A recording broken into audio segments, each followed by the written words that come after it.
Welcome to the Long Run. I'm Joel. And I'm Christine. What are we doing today? We're going to talk about our financial goals. All right, let's do it. Okay. So we always start off with our no spend days and what those are. Let's kind of give a recap of what those kind of consist of. Anything that's not required spending, like groceries, we don't consider groceries a spend day if we have to buy groceries. Anything of our, anything that automatically comes out of our account, like electricity, anything like that, anything that's required for our, livelihood, for our lives, we don't consider that are essential. We don't consider that spend days. Okay. What we do consider spending is anything that would be, I don't know, kind of like frivolous or, like things like that, like aren't planned ahead, that are kind of frivolous, like right. Like going to the parks. Yeah. Or going to the parks. Eating, going out to eat. yeah. Random going to the 7-Eleven for an ice cold, stuff like that. We consider spend days. So yeah. If you have any questions about that, drop us some comments below and let us know. And we'd love to explain it a little bit more. Maybe one day we'll just kind of do a video on that, how we do that. So and just to say, the purpose of us doing no spend days is just to help us,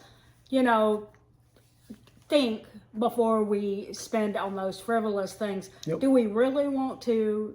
Do we really need it? Do we really want it so bad that we're willing to let go of a no spend day? Because once we spend it, then we don't have a no spend day anymore. Correct. And we can't meet our goals. So the point is to make you think before spending. That's right.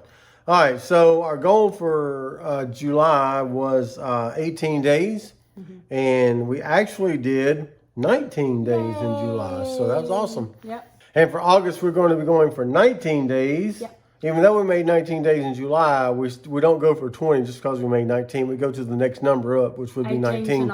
I don't think we're going to make it in August just because the 3 people who live in this house, our birthdays are all in August. Our anniversary's in August. And we have a vacation in August. Have a vacation planned in August. So I don't think we're going to make 19 days, but you never know. You never know what's going to happen.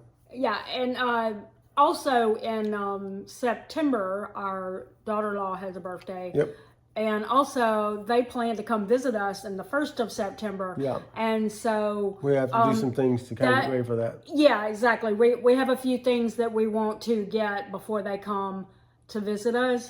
Not because our son and daughter-in-law necessarily need anything, but our granddaughter has never been here, and we want to make sure that everything is good for a baby. Yeah, that's right. Because that's a different, world when she's probably going to be getting close to crawling. We do know she scoots on her back. Yep. So we want her to be able to move around without her mom and dad worrying about what she might get into. Yeah. So we just have a few things that we want to get to prepare for her to make everything safe. That's right. But anyway, and so we may get those in August. So between all that stuff, yep. We're going to struggle to get 19. Yeah. But we still put the number there. If we don't make 19, then that's fine. We'll go for 19 again in September. Yep. And on and on. But that's basically where we are on that. And also, when we said vacation, we are on a vacation that was provided by his boss. Yep. For celebrating his 10th anniversary with the restaurant that he works in. Yep. They were celebrating it, so they gave him a vacation. So technically, I don't know how much we're going to be spending our own money. Yeah. But because of that, we may still struggle to get 19 if we decide to spend any of our own money. That's right. All right, so let's move on to our sinking funds. If you don't know what sinking funds are, I did a video on that a little while back. We'll drop that link in the show notes below, and you can take a look at that, how we set those up, and how they kind of fuel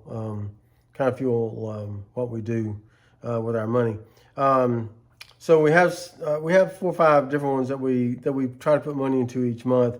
The first one is our emergency fund. We have a goal to get $10,000 in that. Because of Taxman this year, we had to kind of dip into that. So we're kind of building that back up. Just as a note, but what he means is we weren't supposed to have to pay anything, but then there was an amendment to it. It's a long story. We can link some of our prior financial goal videos if y'all want to hear the whole story. But basically, they owed us money, but they said we had to make an amendment first. And when we made the amendment, we had to pay them money. But then they owe us more money than what that we're still waiting for. Now, they took their money immediately, but they're waiting to send our money back to us. So yeah, so that's how the if government we works. ever get it, which we're getting close to the point that they said we should get it. Yeah. But if we ever get it, then it will replace that money plus give us a little more back. Yeah. Isn't that confusing and crazy? Yeah. Okay, we had to pay money so that they would give us our money. Yeah. And we have to wait for the money that they're going to give us back. That's right. Our emergency fund, we put $100 in that. We didn't put anything in our car fund, which we're saving up to buy a car. Gifts, we're putting $50 into that. We didn't put anything into travel yet. We do have some trips coming up, so we'll probably be putting some money into that pretty soon. Yeah, mostly to go see our son, daughter-in-law, and granddaughter. Yep. We try to go up there every few months, and so we need to get some money in there so that we can have some money for that. That's right. For car insurance, as you know, we pay ours every 6 months because we save we get a little bit of a discount by doing that. So in the 6 months leading up to that, we're putting money into a sinking fund so that when it happens, we don't have to take out a chunk of money. We don't have to come up with a chunk of money. It's already there. Right. So car insurance, we put $150 into that. And our little mini fund. Yeah, we put that back up to $200, which we try to keep $200 in that. Our little mini fund is the fund that we have that for our granddaughter, and it's just in case we want to get her anything. Yep. We have that ability. Yep. Also, if they ever feel like they need a little something, like they're like, oh, she's kind of grown out of her clothes or something like that, we can say, let us go get it. Yep. Or if they say, we've run out of diapers, which that has not happened yet. Yeah, Apparently not yet. They were quite blessed with diapers. But if they ever call us and say we're struggling in some kind of area, we can say, we got you. Mm-hmm. No problem. Yep. All right, so that does it for our sinking funds. Now we're going to move on to our grocery total for the month. Now remember, this is out of a budget of $600 for 3 adults living in our home. $376.63 was for our groceries. So we did buy some hamburger meat and some chicken that'll last us into the next month. So maybe even some months down the road. So yeah, and I've been eating a little more chicken lately because I've been trying to up my protein, and chicken, boneless, skinless chicken breast is a good source of protein. So I may have been eating a little bit more, but really even if it was almost $40 in just ground beef. So and just stocking up on it at one time can run it up. Be sure to be watching. In August, we're actually doing a pantry freezer challenge kind of thing, and it's not like sometimes when people do that, they have like a pretty decent sized stockpile and they don't really buy anything.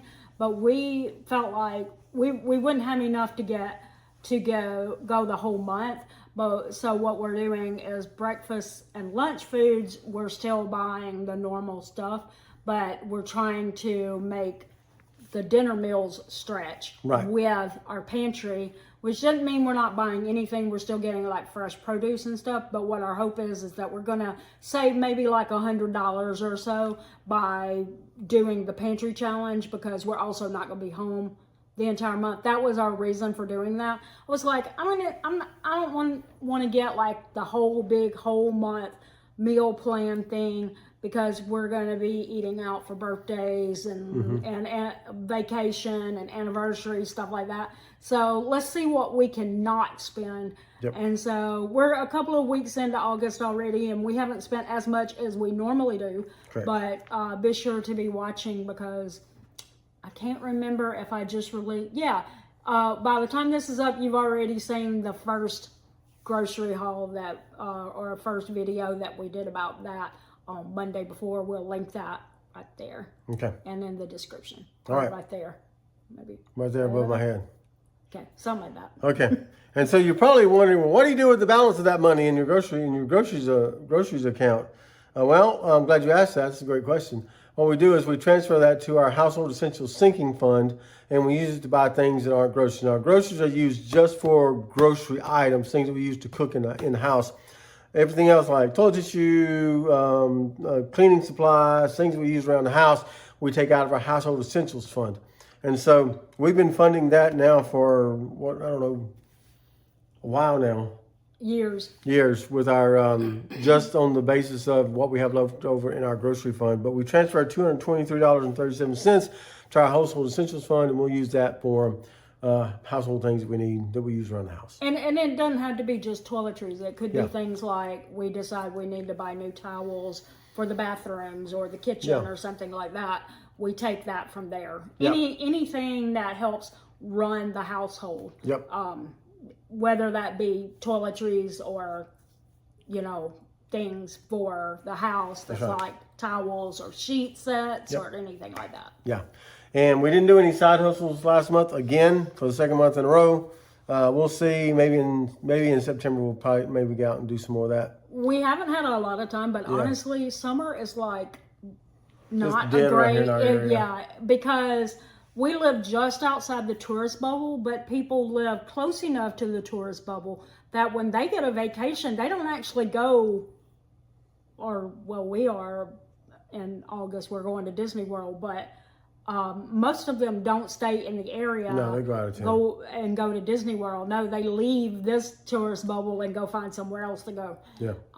So the restaurants and services like DoorDash, Uber Eats, and stuff like that kind of like dip in this area. Like you would have to drive 30 minutes to get to Disney World to get orders right now at this time of the year. So that'll pick back up in September. Yep. All right. Well, drop us some comments below and let us know how your budget goals are going, your financial goals are going. Like we say in every video, it's never too late to set up some goals. If you want to do that yearly or monthly or weekly or daily, however you want to do that, drop us those comments below and let us know if you're setting some up or how your goals are going. We'd love to hear that. But I think that's going to do it today. For the long run, I'm Joel. And I'm Christine. Don't forget it's a long run. Give yourself a little grace. Bye.